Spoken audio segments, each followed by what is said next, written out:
नमो हरिहंताणं नमो सिद्धाणं नमो आयर्याणं नमो वज्रायणं नमो लोय सभ्यसाहुं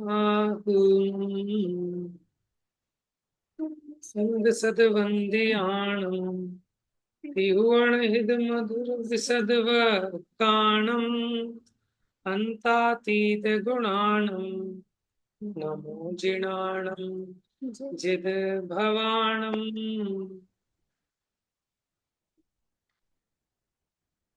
हाँ जी, अपनी चर्चा चल रही है उत्पाद व द्रव्य की। सत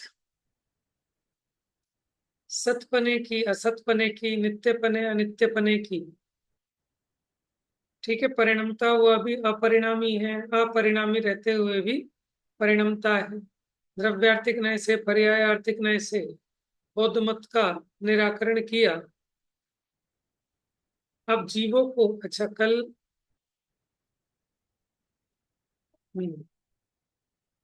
गाथा 21 देखेंगे। अब जीवों को उत्पाद व्यय, सत विनाश एवं असत उत्पाद का कर्तृत्व है।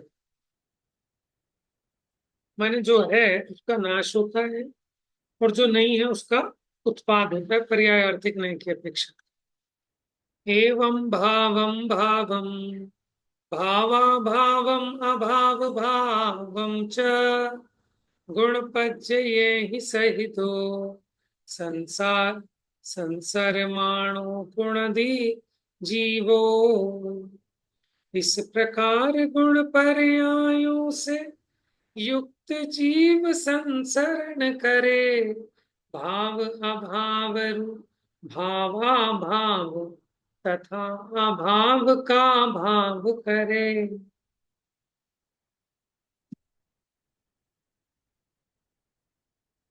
देखिए, एवं इस प्रकार भावम, ठीक है, म में से अ निकलेगा अभावम, यानी भाव रूप माने उत्पाद रूप, अभाव रूप माने व्यय रूप। भावा अभावम, कि जो आज है उसका कल अभाव हो जाएगा। अभाव भावम, जिसका अभी अभाव है उसका कल को उत्पाद हो जाएगा। इस प्रकार गुण पच्चय सहितो, गुण पर्याय सहित संसरमाणो गुणधि जीवो, के जीव संसरण करता है। चलिए अन्वयार्थ। इस प्रकार गुण पर्यायों सहित जीव संसरण करता हुआ भाव अभाव, भाव अभाव और फिर अभाव भाव। समझ गए? भाव अभाव का मतलब क्या, कि जिसका आज सद्भाव है उसका अभाव कर देता है, यानी व्यय कर देता है, और जिसका आज अभाव है उसका उत्पाद हो जाता है। टीकार्थ पढ़िए, कौन पढ़ेगा? मैं पढ़ू भैया? पढ़िए। यह जीव को उत्पाद व्यय, सत विनाश और असत उत्पाद का कर्तृत्व होने की सिद्धि रूप उपसंहार है। द्रव्य वास्तव में सर्वथा अविनष्ट और अनुत्पन्न आगम में कहा है। इसलिए जीव द्रव्य को द्रव्य रूप से नित्यापना कहा गया। देवादि पर्याय से उत्पन्न होता है।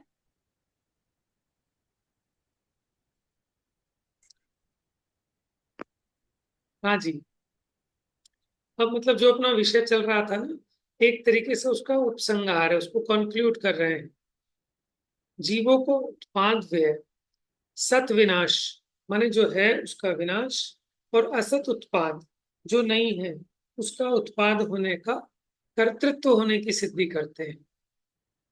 देखिए, द्रव्य तो वास्तव में ना उत्पन्न होता ना नष्ट होता, इसलिए जीव को नित्यपना कहा। ठीक है। और पर्यायार्थिक नहीं की अपेक्षा देखो तो देवादि पर्याय से उत्पन्न होता है। बढ़िया।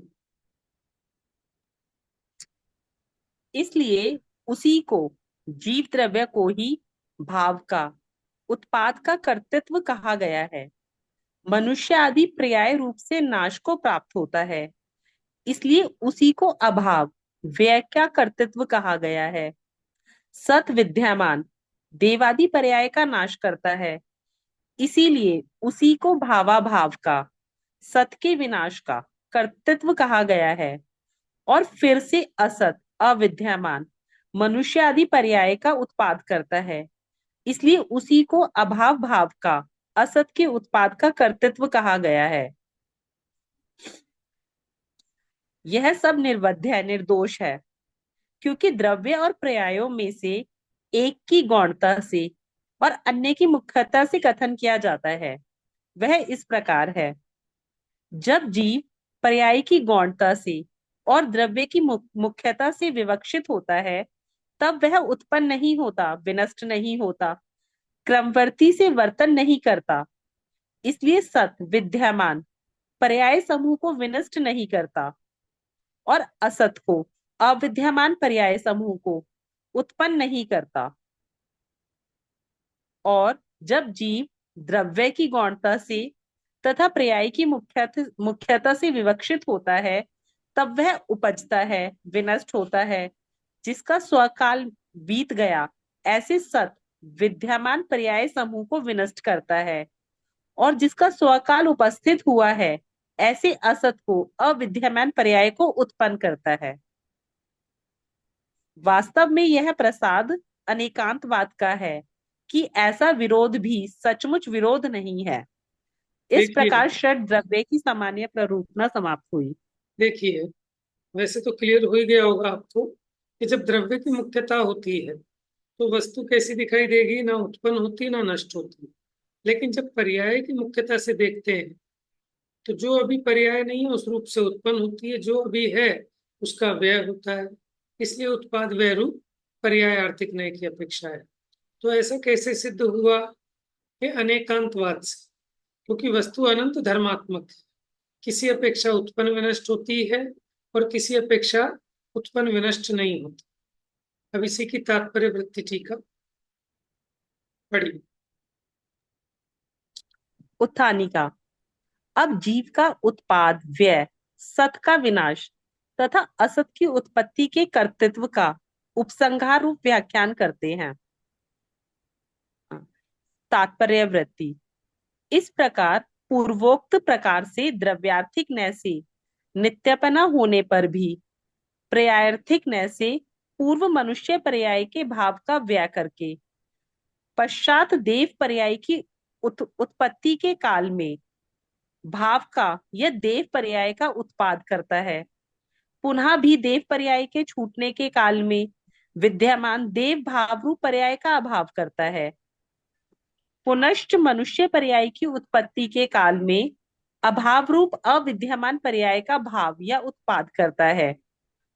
प्रश्न। वह उत्पाद व्यय कौन करता है? उत्तर। जीव करता है। कैसा जीव करता है? कुमति ज्ञान आदि विभाव गुण, नर नरकादि विभाव पर्याय सहित जीव करता है, और केवल ज्ञान आदि स्वभाव गुण सिद्ध रूप शुद्ध पर्याय सहित जीव करता नहीं है। प्रश्न। किस कारण से करता नहीं है? उत्तर। वहां केवल ज्ञान आदि अवस्था में नर नरकादि विभाव पर्यायों का असंभव पना है, अगुरु लघु गुण संबंधी षटगुणी हानि वृद्धि, स्वभाव पर्याय से पुनः वहां पर भी भाव अभाव आदि करता है, इसमें विरोध नहीं है। हाँ जी, पहले इतना समझिए। देखिए, स्थूल पर्याय की अपेक्षा देखें तो सिद्ध भगवान के तो इस प्रकार का उत्पाद व्यय होता नहीं, क्योंकि वो शुद्ध हो चुके हैं। उनके ऐसा नहीं है कि मनुष्य गति का व्यय हो और त्रियंच गति का उत्पाद हो, त्रियंच गति का व्यय हो, देव गति का उत्पाद हो। तो सिद्धों के तो इस प्रकार का, माने स्थूल पर्यायों का उत्पाद व्यय नहीं। हाँ, लेकिन अगर सूक्ष्म पर्यायों की अपेक्षा देखें तो पर्याय तो वहां भी निरंतर हो रही है। ठीक है, प्रति समय वाली। इतनी बात समझ में आ गई। यहाँ जो कहा सिद्ध भगवान शुद्ध पर्याय सहित करता नहीं है, किसके करता नहीं है? कि वो मनुष्य पर्याय, देव पर्याय आदि। क्यों? क्योंकि 8 कर्मों से रहित सिद्ध भगवान हैं, उनके नर नारक आदि विभाव पर्याय नहीं होती, इसलिए उसके कर्ता कहाँ से होंगे। लेकिन फिर भी सूक्ष्म पर्याय की अपेक्षा देखें तो पूर्व पूर्व पर्याय का व्यय और नवीन नवीन पर्याय का उत्पाद होता है। हाँ, प्रश्न। प्रश्न, क्या करता हुआ मनुष्य भाव आदि को करता है? उत्तर, संसरण या परिभ्रमण करता हुआ मनुष्य भावादि को करता है। प्रश्न, कहाँ परिभ्रमण करता हुआ मनुष्य भावादि को करता है? उत्तर, द्रव्य संसार, क्षेत्र संसार, काल संसार, भव संसार और भाव संसार, इन स्वरूप 5 प्रकार संसार में परिभ्रमण करता हुआ मनुष्य भावादि को करता है। हाँ जी, ये पर्याय किसकी होती है? मनुष्य नारद त्रियंच देव, कि जो 5 प्रकार का संसार में संसरण कर रहा है। इसी को हम पंच परावर्तन भी कहते हैं। द्रव्य परावर्तन, क्षेत्र परावर्तन, काल परावर्तन, भव परावर्तन और भाव परावर्तन। हम्म। पढ़िए यहाँ सूत्र में। यहाँ सूत्र में विशुद्ध ज्ञान दर्शन स्वभाव में साक्षात उपादे भूत शुद्ध जीवास्ति काय में जो सम्यक श्रद्धान, सम्यक ज्ञान, सम्यक अनुचरण रूप निश्चय रत्नत्रयात्मक परम सामायिक उसे प्राप्त न करते हुए दृष्ट, श्रुत, अनुभूत, आहार, भय, मैथुन, परिग्रह, संज्ञादि समस्त पर भाव परिणाम में मूर्छित, मोहित या आसक्त होकर नर नरकादि विभाव पर्याय रूप से भाव का उत्पाद करता है, उस ही तरह अभाव या व्यय को करता है। इस कारण से जीव को उसी शुद्धात्म द्रव्य में सर्व प्रकार के सम्यक श्रद्धान, सम्यक ज्ञान तथा सम्यक आचरण निरंतर करना चाहिए, ऐसा भावार्थ है। देखिए, इसका परिभ्रमण क्यों होता है? कि जैसा अपना स्वरूप है दर्शन ज्ञान रूप, वैसा जानता नहीं, वैसा मानता नहीं, उस रूप परिणमन नहीं करता। इसी को कहते हैं रत्नत्रय रूप को प्राप्त न करते हुए, देखे हुए, सुने हुए, भोगे हुए, आहार, भय, मिथुन, परिग्रह, ये 4 प्रकार की इच्छाएं समस्त संसारी जीवों के चलती हैं। इसमें आसक्त होकर नर नारक आदि पर्यायों से उत्पन्न और विनष्ट होता है। कहने का मतलब ये है कि अगर इससे छूटना है तो अपने शुद्धात्मा को सम्यक प्रकार से जानो, मानो और उसमें लीन हो जाओ, ऐसा भावार्थ है। इस प्रकार। इस प्रकार द्रव्यार्थिक न्याय से नित्यपना होने पर भी पर्यायार्थिक न्याय से संसारी जीव के देव, मनुष्य आदि उत्पाद व्यय के कर्तृत्व रूप व्याख्यान के उपसंहार की मुख्यता से चतुर्थ स्थल पर गाथा पूर्ण हुई। इस प्रकार 4 स्थलों द्वारा द्वितीय सप्तक समाप्त हुआ। इस प्रकार प्रथम गाथा सप्तक में जो पंच स्थल कहे हैं, उनके साथ 9 अंतर स्थलों तथा 14 गाथाओं द्वारा प्रथम महाधिकार में द्रव्य पीठिका नामक द्वितीय अंतर्धिकार समाप्त हुआ। ठीक है, जो पहला अधिकार था उसमें द्वितीय द्रव्य पीठिका की चर्चा थी, ये पूरी हो गई।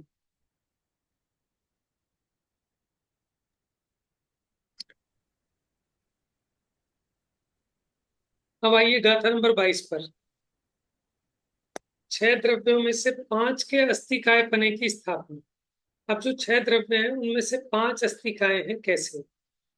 गाथा 22। जीवा पुद्गल काया आयासम अत्थिकाया शेषा अमया अत्थितमया कारण भूदा हि लोकस् पुद्गल काय जीव आकाश तथा शेष दो अस्तिकाएं अकृत अरु अस्तित्वमयी है, कारण लोक कहें जिन राम। जीव, उद्गल, आकाश, अत्थि काय, शेष। अत्थि काय माने अस्तिकाएं, शेष कैसे हैं? अमया, अत्थितमय। अमया माने माने जो किसी के द्वारा करे नहीं गए, किसी ने उसको बनाया नहीं, अस्तित्वमय। और कारण भूता ही लोकस्य, और लोक के कारण है, क्योंकि लोक किसे कहते हैं? 6 द्रव्यों के समुदाय को लोक कहते हैं। अर्थ पढ़िए जरा। जीव, पुद्गलकाय, आकाश और शेष शेष दो अस्तिकाय अकृत है, अस्तित्व में है और वास्तव में लोक के कारणभूत है। हाँ जी, लोक के कारणभूत। पढ़िए टीका। यहाँ सामान्यता जिनका स्वरूप पहले कहा गया है, ऐसे 6 द्रव्यों में से 5 को अस्तिकायपना स्थापित किया गया है। आकृत होने से, अस्तित्व में होने से और अनेक प्रकार की अपनी परिणति रूप लोक के कारण होने से जो स्वीकार किए गए हैं, ऐसे 6 द्रव्यों में जीव, पुद्गल, आकाश, धर्म और अधर्म प्रदेश प्रचयात्मक प्रदेशों के समूह में होने से 5 अस्तिकाएं हैं। काल के प्रदेश प्रचयात्मक पने का अभाव होने से वह वास्तव में अस्तिकाएं नहीं है, ऐसा बिना कथन किए भी सामर्थ्य से निश्चित होता है। ठीक है, अभी यहाँ क्या सिद्ध किया कि 6 द्रव्यों के समुदाय से ही लोक लोक कहलाता है। लोक कैसा है? अकृत है, माने उस लोक को किसी ने नहीं बनाया, अस्तित्व वाला है, उसकी सत्ता है और अनेक प्रकार की अपनी परिणति रूप लोक के कारण होने से, माने वो 6 द्रव्य 5 अस्तिकाएं आदि को बता रहे हैं कि वो लोक के कारण है। ऐसे 6 द्रव्यों में से एक काल को छोड़ दें तो बाकी 5 बहुप्रदेशी होने से 5 अस्तिकाएं। इसका मतलब काल को प्रदेश प्रचयात्मक पना नहीं, प्रचय माने होता है समूह, इसलिए काल अस्तिकाय नहीं है, निश्चित होता है। हाँ जी, तात्पर्य वृत्ति के हिसाब से समूह पीठिका। अब काल द्रव्य के प्रतिपादन की मुख्यता से 5 गाथाएं कहते हैं। वह 5 गाथाओं में 6 द्रव्यों के मध्य जीवादि 5 का अस्तिकायपना सूचित करने के लिए इत्यादि एक गाथा सूत्र है। उसके बाद निश्चय काल के कथन रूप से इत्यादि 2 गाथा सूत्र है तथा टीका के अभिप्राय से एक गाथा सूत्र है। पश्चात समय आदि व्यवहार काल की मुख्यता से इत्यादि 2 गाथाओं एवं 3 स्थलों द्वारा तृतीय अंतराधिकार में समूह पीठिका है। हाँ जी, अब हम इसमें काल द्रव्य को समझेंगे। पहले 5 अस्तिकायों को समझेंगे, फिर काल द्रव्य को निश्चय काल और व्यवहार काल के रूप में। पढ़िए। उत्थानिका। अब 6 द्रव्यों के सामान्य कथित लक्षणों का यथावत स्मरण करने के लिए आगे विशेष व्याख्यानार्थ अथवा पंचास्तिकाय पनी की व्यवस्था दिखाते हैं। तात्पर्यवृत्ति। जीव, पुद्गल, आकाश, शेष दोनों धर्म अधर्म अस्तिकाय, इस प्रकार 5 अस्तिकाएं हैं। प्रश्न कैसे हैं वे अस्तिकाएं? उत्तर, अकृत्रिम है, किसी भी पुरुष विशेष द्वारा कृत नहीं है। प्रश्न, तो फिर कैसे निष्पन्न है? उत्तर, अस्तित्व में स्वकीय अस्तित्व से, स्वकीय सत्ता से निष्पन्न या उत्पन्न है। इस प्रकार 5 का अस्तित्व कहा है। पुनश्च वे कैसे हैं?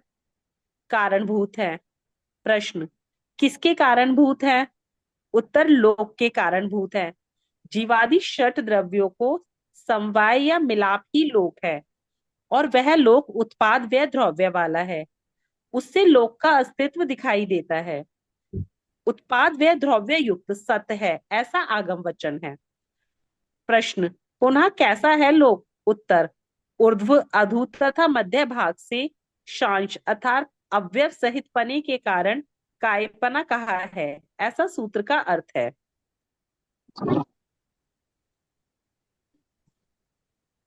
तो इस प्रकार 6 द्रव्यों में जीवादि 5 द्रव्यों का अस्थिकायपना सूचित करने वाली गाथा पूरी हुई। देखिए यहाँ जो शब्द आया था ना, अमाया, अमाया माने अकृत्रिम, जिसे किसी ने बनाया नहीं। तो 6 द्रव्य, हालांकि 5 अस्थिकाय की मुख्यता से बात कर रहे हैं, लेकिन ये कैसे हैं 5 अस्थिकाय? किसी ने इनको बनाया है कि नहीं? फिर कैसे बने? कि अपने स्वकीय अस्तित्व से। अस्तित्व कैसे रहता है? उत्पाद व द्रव्य रूप से। तो कोई किसी की हेल्प से नहीं बना, अपने आप से बने। और इन्हीं के खिलाफ से, हाँ जी, कुछ कह रहे हैं क्या पापा जी?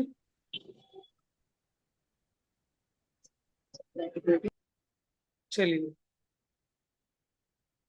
हम्म। तो अभी तो सरल सरल है, ठीक है। इसलिए लोक जो है वो सांश अंश सहित, अवयव सहित है। माने 6 द्रव्यों का समुदाय वो लोक है। इसलिए लोक भी अकृत्रिम हो गया। द्रव्य अनादि अनंत है तो लोक भी अनादि अनंत हो गया। जैसे सभी द्रव्य अपने स्वरूप से हैं, उसी प्रकार ये लोक भी अपने स्वरूप से ही सिद्ध हो गया। चलिए अब गाथा नंबर 23। हाँ, काल द्रव्य यद्यपि अस्थिकाय नहीं है, लेकिन फिर भी उसके अर्थ बना है। अर्थ माने पदार्थ बना है, उसकी सत्ता है। सद्भाव स्वभावाणम जीवाणम तह पोगलाणम च पर्यटन संभूतो कालो नियमेण पण्णतो। देखो, सद्भाव स्वभावाणाम माने सद्भाव माने सद्भाव रूप स्वभाव को लिए हुए, जीवाणम तय पौगलाणम च जीव और पुद्गलों के परियट्टन संभूतो, परिवर्तन से संभूतो माने जिसके द्वारा उसकी सिद्धि होती है। कालो नियमेण पण्णत्तो, काल को भी नियम से, पण्णत्तो माने प्रणीत किया गया है, कहा गया है। ठीक है, काल को भी जानो। तो काल की सिद्धि कैसे होती है? जीव और पुद्गलों के परिवर्तन से काल की सिद्धि होती है। मोटा उदाहरण दूं, आपको कैसे काल पता चलेगा? कि आपके घर में घड़ी है ना, तो घड़ी की सुइयां जब आगे बढ़ गई तो पता लग गया भैया 1 घंटा हो गया, काल का परावर्तन हो गया। ठीक है, ये तो मोटा उदाहरण था। जैसे आपके घर में कोई आपने छोटा सा पौधा लगाया था, लेकिन अब वो बड़ा हो गया, बच्चा छोटे से बड़ा हो गया, तो इससे आपको काल की सिद्धि होती है। ठीक है, तो जीव और पुद्गलों के परिणमन से काल द्रव्य की सिद्धि होती है। उसी के द्वारा समझा समझाया जाता है। अगर जीव और पुद्गल का परिणमन ना हो तो आप काल द्रव्य को सिद्ध नहीं कर सकते। बताएंगे इसमें अभी। चलिए पढ़िए। सत्ता स्वभाव वाले जीव और पुद्गलों के परिवर्तन से सिद्ध होने वाले ऐसे काल का सर्वज्ञों द्वारा नियम से, निश्चय से उपदेश दिया गया है। टीकार्थ, काल अस्तित्व काय रूप से अनुक्त होने पर भी उसे अर्थपना सिद्ध होता है, ऐसा यहाँ दर्शाया है।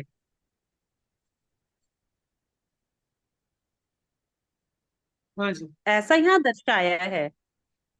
इस जगत में वास्तव में जीवों के और पुद्गलों के सत्ता स्वभाव के कारण प्रतिक्षण उत्पाद व्यय द्रव्य की एक वृत्ति रूप परिणाम वर्तता है। वह परिणाम वास्तव में सहकारी कारण के सद्भाव में गति स्थिति अवगाह परिणाम की भांति दिखाई देता है। यह जो सहकारी कारण है सो काल है। वह काल जीव पुद्गल के परिणाम की अन्यथा अन, अनुपपत्ति द्वारा ज्ञात होता है। इसलिए निश्चय काल अस्तिकाय रूप से अनुक्त होने पर भी द्रव्य रूप से विद्यमान है, ऐसा निश्चित होता है। और जो निश्चय काल की पर्याय रूप व्यवहार काल है, वह जीव पुद्गल के परिणाम से व्यक्त होता है। इसलिए अवश्य तदाश्रित ही जाना जाता है। कोई मत ऐसे हैं जो काल को मानते ही नहीं, इसलिए आचार्यों ने काल को अलग से स्पेशल समझाया है। ठीक है, कुछ ऐसे मत वाले हैं, ठीक है, मत वाले मतलब पागल नहीं, मत वाले मान्यता वाले, कि जो काल द्रव्य को मानते ही नहीं है।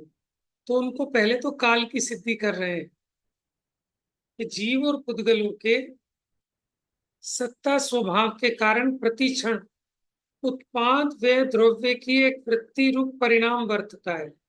तो वो जो काल द्रव्य का क्या काम है कि द्रव्यों के परिवर्तन में, परिणमन में जो निमित्त हो, जैसे धर्म, अधर्म, आकाश, इनकी सिद्धि किससे होती है कि वो जीव पुद्गलों में गति में सहकारी होते हैं तो धर्म द्रव्य की सिद्धि हो गई, स्थिति में सहकारी होता है तो अधर्म द्रव्य की सिद्धि हो गई, अवगाहन में सहकारी होता है तो आकाश की सिद्धि हो गई।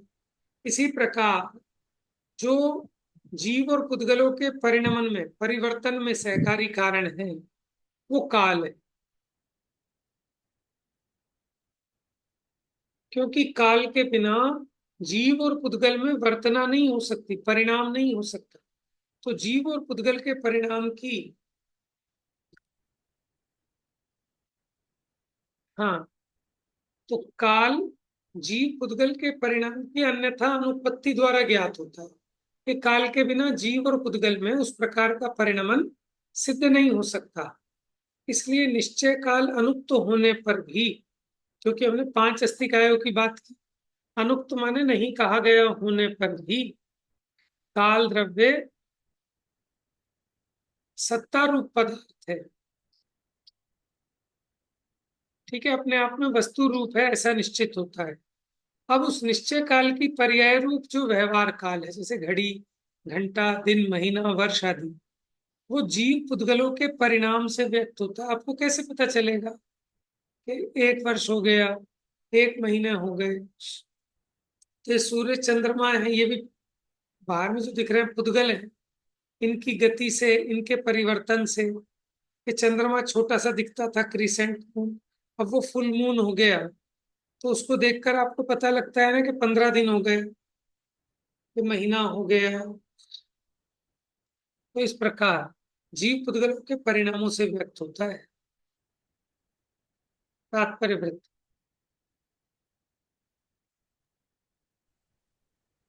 पढ़िए।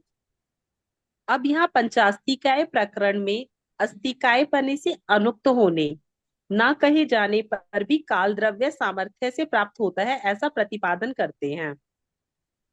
तात्पर्य वृत्ति सद्भाव या सत्ता वही है स्वभाव या स्वरूप जिसका वे सद्भाव स्वभाव है।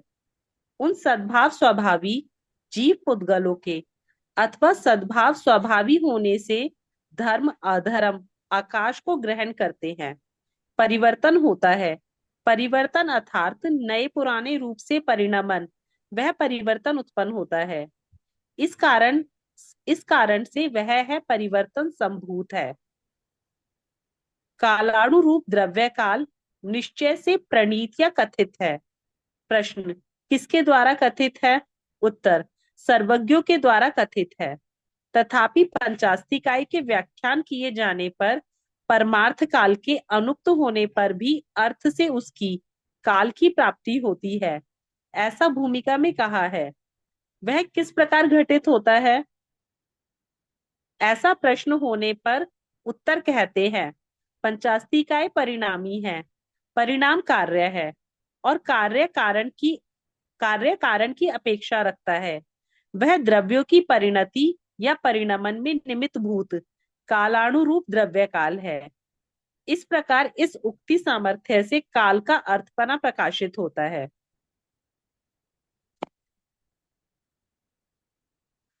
पढ़ू भैया आगे?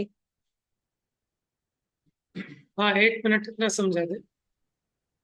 देखिए, जो 5 अस्तिकाएं हैं वो परिणामी है, परिणमनशील है। ठीक है, और जो परिणाम है वो कार्य है, उसका कोई कारण होना चाहिए, निमित्त कारण। उपादान कारण तो प्रत्येक वस्तु में स्वयं का है, लेकिन उसका निमित्त कारण कालाणु है, जिसको हम द्रव्य काल भी कहते हैं। जो एक एक प्रदेश पर एक एक स्थित है, आकाश के एक एक प्रदेश पर अरूपी है और संख्या में असंख्यात है, वो है निश्चय काल। उसी को द्रव्य काल भी कहा। तो वो बाकी सभी द्रव्यों के परिणमन में, परिणति में निमित्त होते हैं। तो इसका मतलब काल नाम की कोई वस्तु है, उसका अर्थ बना माने उसकी सत्ता, उसका पदार्थ बना प्रकाशित होता है। और इस पे इतना जोर क्यों दे रहे हैं? क्योंकि बहुत ऐसे मत हैं जो काल को मानते ही नहीं, काल की सत्ता ही नहीं मानते।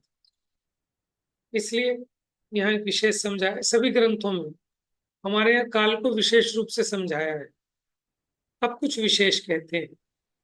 देखिए, समय रूप सूक्ष्म काल उद्गल परमाणु जनित, जिसको हम कहते हैं ना समय, एक समय, ये पुद्गल परमाणु जनित है।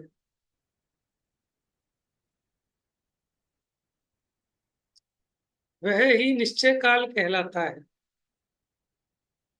घड़ी आदि स्थूल व्यवहार काल कहलाता है। और वह घड़ी आदि निमित्त भूत जल बर्तन वस्त्र काष्ठ पुरुष हस्त व्यापार रूप क्रिया विशेष से जनित है। देखो, पुराने टाइम में एक घड़ी किसको कहते थे? कि 2 घड़ी, एक घड़ी। तो वो कोई एक ऐसा यंत्र होता था कि जल है, जल से नीचे नीचे टपकता रहेगा, जब वो पूरा खाली हो जाएगा तो हमें पता लग गया एक घड़ी हो गई। तो उसको कह देते थे जल घड़ी। ऐसे सूर्य घड़ी, रेत की, जैसे रेत भरा हुआ है नीचे, उसमें दूसरे, उसमें बाउल में रेत झर रहा है, तो जितनी देर में वो रेत खाली हो गया तो हमने कहा घड़ी हो गई। तो यहाँ निमित्त रूप से बता रहे हैं कि वो घड़ी आदि, घड़ी घंटा ऐसा कहते हैं, निमित्त भूत जल बर्तन वस्त्र काष्ठ पुरुष हस्त व्यापार रूप क्रिया विशेष से जनित है। आपको कैसे पता चलेगा ये घड़ी हो गई? ठीक है, तो जीव और पुद्गलों की जो दशा में परिवर्तन हुआ, उसको देखकर हम कहते हैं कि इतना टाइम हो गया, इतना काल का परिवर्तन हो गया। हम्म। भैया, जी। भैया जैसे इसमें बता रहे हैं कि समय रूप सूक्ष्म काल पुद्गल परमाणु जनित है, तो जो ये अपने हम घड़ी घंटा वगैरह कहते हैं, तो ये इसकी पर्याय हैं। ये तो व्यवहार काल है। ये जो कह रहे हैं ना निश्चय काल है, वो मुझे भी अभी ठीक नहीं लगा। निश्चय काल तो क्या है, वो जो कालाणु है ना, कालाणु, वो निश्चय काल है। हाँ, और ये जो दिन महीना घड़ी पर्याय, घंटी है, ये व्यवहार काल है। फिर पर्याय क्या होंगी इसकी? पर्याय जो इसका भी तो परिणमन होता होगा, काल हाँ, का भी तो निश्चय काल परिणमन का जो है। परिणमन है ना, वो सूक्ष्म है। वो हमारे और आपके ज्ञान गम में नहीं है। क्योंकि देखो, कालाणु है अरूपी। अब ऐसे धर्म द्रव्य का परिणमन आपकी पकड़ में थोड़ी ही आता है। आप तो उसका अनुमान कैसे लगाते हो? कि जीव पुद्गल आदि की गति को देखकर कि इसमें कोई सहकारी कारण है, वो धर्म द्रव्य है। तो उसकी पर्याय आपके हमारे ज्ञान का विषय नहीं है। लेकिन हम आगम ज्ञान से उसकी सत्ता को समझते हैं। क्योंकि जीव पुद्गल आदि में निरंतर होने वाले परिवर्तन और परिणमन से उसकी सत्ता सिद्ध की जाती है, बस। तो इसकी पर्याय मतलब सूक्ष्म है, ये हमारे ज्ञान हाँ, जनित नहीं हमारे है, हमारे ज्ञान में। हमारे ज्ञान का विषय है। धर्म अधर्म की पर्याय भी नहीं है, आकाश की पर्याय भी नहीं है, काल की पर्याय भी नहीं है। और एक समय की पर्याय तो जीव की भी नहीं है ज्ञान का विषय, पुद्गल की भी नहीं है। पुद्गल की भी बहुत स्थूल पर्याय इसके ज्ञान का विषय बनती है। और ऐसे जीव की भी जब ठीक बात। असंख्यातों पर्याय गुजर जाती हैं, तब इसके ज्ञान का विषय बनती है छद्मस्त की। तो फिर बहुत सारी पर्याय तो हमें अपनी पता भी नहीं चलती होंगी। हम बिल्कुल नहीं पता चलती। हम तो उस बहुत स्थूल को ग्रहण कर पाते हैं, अपने मति श्रुत ज्ञान की उतनी सामर्थ्य नहीं है ना। ठीक है भैया, ठीक है। तो इसी के आधार पर तो मैं कहता हूं कि देखो, आपको आत्मानुभूति हुई, ठीक है। अब निचली भूमिका में चौथे गुण स्थान वाले को कितनी देर होगी? बहुत अल्पकाल के लिए। तो वो अल्पकाल तो इसके ज्ञान का विषय भी नहीं बनता, वो तो केवल ज्ञान गम्य है, ठीक है ना। लेकिन आगम में जो चिन्ह बताए, उसके आधार पर आप अनुमान बना सकते हो, बाकी तो केवली ही कह सकते हो। हम्म। जी भैया। अब देखो यहाँ क्या कह रहे हैं, पैराग्राफ को पढ़ते हैं फिर स्पष्ट करूंगा। पढ़िए एक बार यहाँ से। कुछ विशेष कहते हैं। कुछ विशेष कहते हैं, समय रूप सूक्ष्म काल पुद्गल परमाणु जनित है, वह ही निश्चय काल कहलाता है। घड़ी आदि स्थूल व्यवहार काल कहलाता है, और वह घड़ी आदि निमित्त भूत जल, बर्तन, वस्त्र, काष्ठ, पुरुष, हस्त व्यवहार रूप क्रिया विशेष से जनित है, द्रव्य काल से जनित नहीं है, ऐसा पूर्व पक्ष है। हाँ जी, अब उसका निराकरण देखो, समय रूप सूक्ष्म काल उद्गल परमाणु जनित नहीं है। उद्गल परमाणुओं के परिणमन से उसकी सिद्धि होती है। जनित मैंने तो होता है उत्पन्न होना, ठीक है। तो फिर अब ये क्या कोई और कह रहा है ये बात? यहाँ लिखा है ना, ऐसा पूर्व पक्ष है। अब उसका निराकरण आगे करेंगे। माने किसी ने कहा, अन्य मत वाले ने, कि समय रूप सूक्ष्म काल वो उद्गल परमाणु से पैदा होता है, और वही निश्चय काल है। और घड़ी घंटा आदि ये स्थूल व्यवहार काल है। वो घड़ी आदि निमित्तभूत जल, बर्तन, वस्त्र, काष्ठ इनसे जनित होता है, द्रव्य काल से जनित नहीं होता। तो ऐसा पूर्व पक्ष है। जबकि हम क्या कहते हैं कि काल द्रव्य की पर्यायें काल से जनित होंगी, पुद्गल से नहीं होंगी। जीव और पुद्गल से बस उसकी प्रसिद्धि होती है। हाँ जी, उसका निराकरण करते हैं, पढ़िए। उसका निराकरण कहते हैं, यद्यपि समय रूप सूक्ष्म व्यवहार काल पुद्गल परमाणु के निमित्त से व्यक्त किया जाता है, हाँ जी, ध्यान। जाना जाता है। पुद्गल परमाणु के निमित्त से व्यक्त किया जाता है, जाना जाता है। जैसे एक समय किसे कहते हैं? एक शुद्ध पुद्गल परमाणु, ठीक है, दूसरे शुद्ध पुद्गल परमाणु को पार करने में जितना टाइम लगाता है, ठीक है, उसे कहते हैं एक समय। मंद गति से। हाँ, मंद गति से। तीव्र गति से तो 14 काजू चला जाए, जी। ठीक है। तो इस प्रकार अब एक समय की सिद्धि, माने एक समय का ज्ञान किसके आधार से किया हमने? उद्गल परमाणु की गति के आधार से। तो उसमें दो प्रकार के कथन मिलते हैं। एक उद्गल परमाणु एक आकाश प्रदेश को, ठीक है, उल्लंघन करने में जितना काल लगाता है वो एक समय है। और ऐसा भी आता है कि एक शुद्ध उद्गल परमाणु किसी अन्य शुद्ध उद्गल परमाणु को, ठीक है, क्रॉस करने में, पार करने में जितना समय लगाता है वो एक समय, बात एक ही है। हाँ, और मंद गति से। अब यहाँ कह रहे हैं, देखो, इसके आधार पर पुद्गल परमाणु के निमित्त से समय रूप सूक्ष्म व्यवहार काल को व्यक्त किया जाता है, जाना जाता है।